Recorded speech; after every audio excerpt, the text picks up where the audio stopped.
Alam mo yung pakiramdam na palaging kapos sa pera kahit anong trabaho mo. Yung kahit may trabaho ka naman, pero parang hindi mo nararamdaman yung pag-asa na umasenso ka. Marami sa ating Pilipino ang may pangarap na makaahon sa kahirapan, makabili ng sariling bahay, makapag-ipon, at mabigyan ng mas magandang buhay ang pamilya. Pero sa totoo lang, hindi lang diskarte at sipag ang kailangan. Minsan, ang totoong kalaban ay nasa desisyon natin mismo, lalo na pagdating sa pera. Kaya sa video na ito, pag-uusapan natin ang 8 pinakapangkaraniwang financial mistake na paulit-ulit na ginagawa ng maraming Pilipino. Mga pagkakamaling unti-unting nagpapabigat ng buhay at nagpapalayo sa tunay na pag-asenso. Pero don't worry, hindi lang ito listahan ng mga pagkakamali. Bibigyan din kita ng mga practical tips para maiwasan ito at makabangon financially. Kaya kung isa ka sa mga Pinoy na sawa na sa kahirapan at gustong umangat ang buhay, make sure na panoorin mo ito hanggang dulo. At baka ito na ang turning point mo para sa mas maginhawang kinabukasan.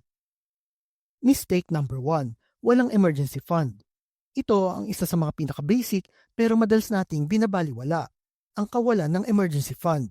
Marami sa atin ang umaasa na lang sa swerte o bahala na si Batman kapag may emergency.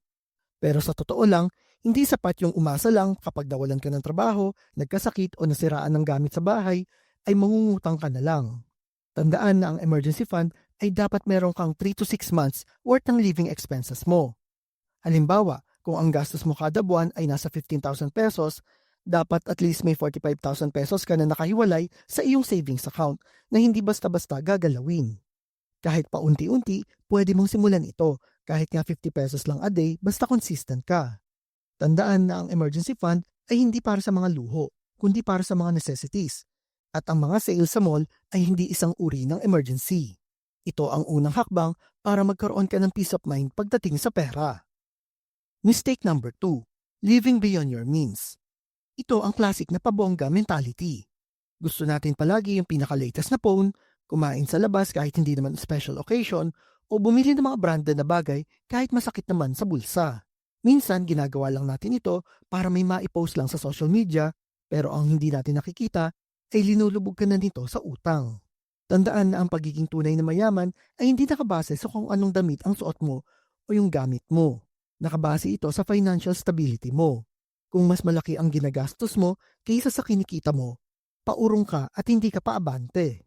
Ang solusyon, budgeting at disiplina. Bago ka bumili ng isang bagay, tanungin mo muna ang sarili mo.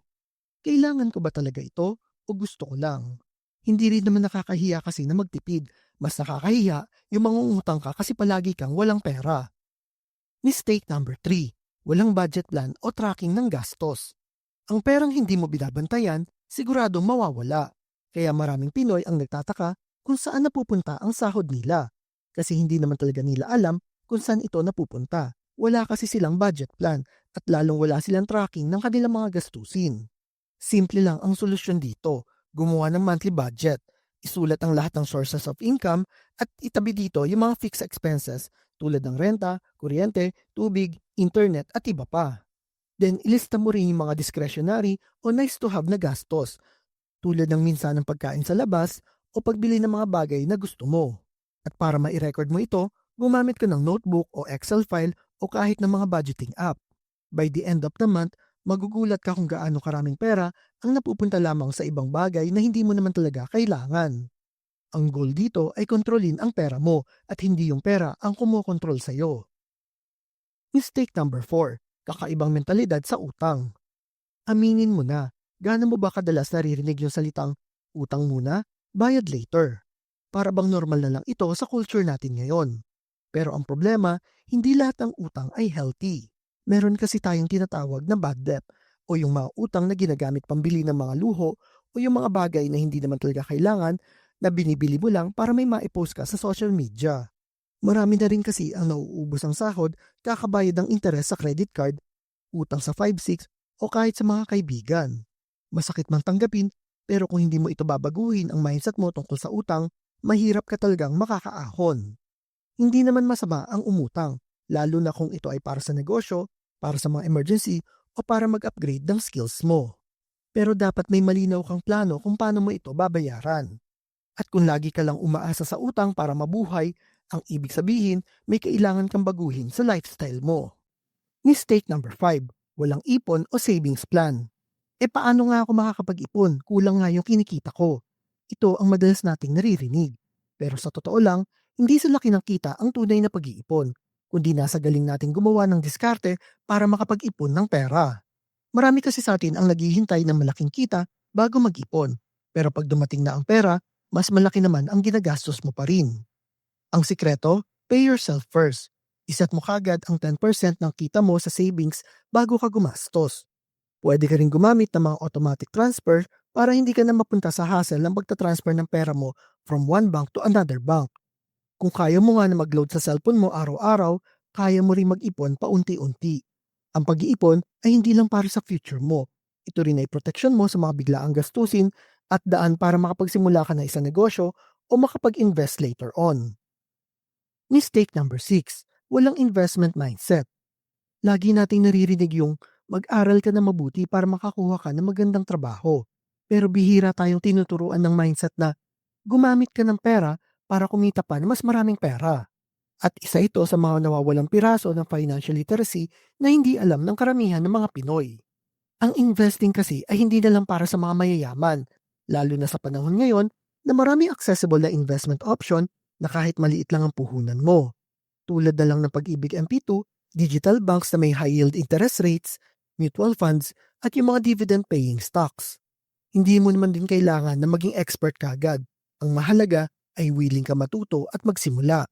Tandaan na habang tumatagal kang hindi nag-i-invest, sayang ang bawat taon na pwedeng kitain ng pera mo. Mistake number 7, walang financial goals o long-term plan. Saan mo ba gusto mapunta ang buhay mo financially after 5, 10, or 20 years? Kung wala kang maisagot, malamang nagpapago with the flow ka na lang sa agos ng buhay. Wala kang direksyon at ang resulta, lagi kang abala sa trabaho pero wala kang malinaw na pinatutunguhan. Dapat ay mag-set ka ng specific financial goals. Katulad na lang na makapag-ipon ng 100,000 sa loob ng 12 months. O kaya naman makabili ng lupa sa probinsya after 5 years. Kapag may malinaw kang goal, mas motivated ka na magtipid at mag-ipon at umiwas sa mga walang kwentang gastos. Tandaan na financial freedom starts with clarity. At kahit maliit lang ang goal mo ngayon, basta tuloy-tuloy ka lang, malayo ang mararating mo. Mistake number 8, umaasa lang sa iisang source of income. Basta may trabaho ako, ayos na yan. Ito ang isa sa mga paniniwala na madalas nating naririnig. Pero sa totoo lang, ito rin ang isa sa mga pinakadelikadong mindset pagdating sa pera. Maraming Pinoy kasi ang kontento na lang sa isang sweldo kada buwan kahit kulang na kulang naman ang kinikita nila para sa kanila. Ang problema, paano kung nawalan ka ng trabaho? Paano kung may nangyaring emergency at hindi sapat ang sahod mo? Sa panahon kasi ngayon, hindi na sapat yung umasa lang sa iisang source of income. Kailangan mo ng extra income, pwedeng online sideline, maliit na negosyo, o kahit simpleng buy and sell. Hindi naman kailangan na magsimula ka kagad sa malaki. Kahit 200 to 300 pesos kada linggo, malaking bagay na ito basta consistent ka.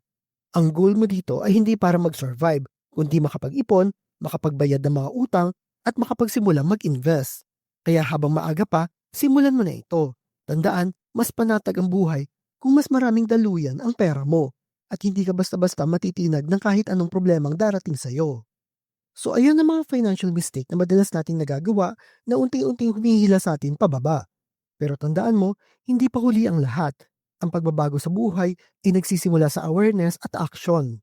Hindi mo kailangan maging milyonaryo kagad.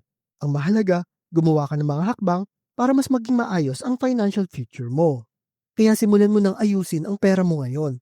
Mag-ipon ka kahit konti, iwasan ng mga walang saysay na gastos, at unti-unting baguhin ang mindset mo pagdating sa pera. At kung nagustuhan mo ang video na ito at feeling mo ay makakatulong din ito sa iba, huwag mong kalimutan na i-share ito sa mga kaibigan mo. At syempre, kung gusto mo pa ng mga ganitong content na makakatulong sa iyo sa pag-angat sa buhay mo, i-like mo ang video na ito at mag-subscribe na rin sa channel na ito. Ikaw ba, alin sa mga financial mistake na ito ang gusto mong iwasan simula ngayon? Type mo naman sa comment section below.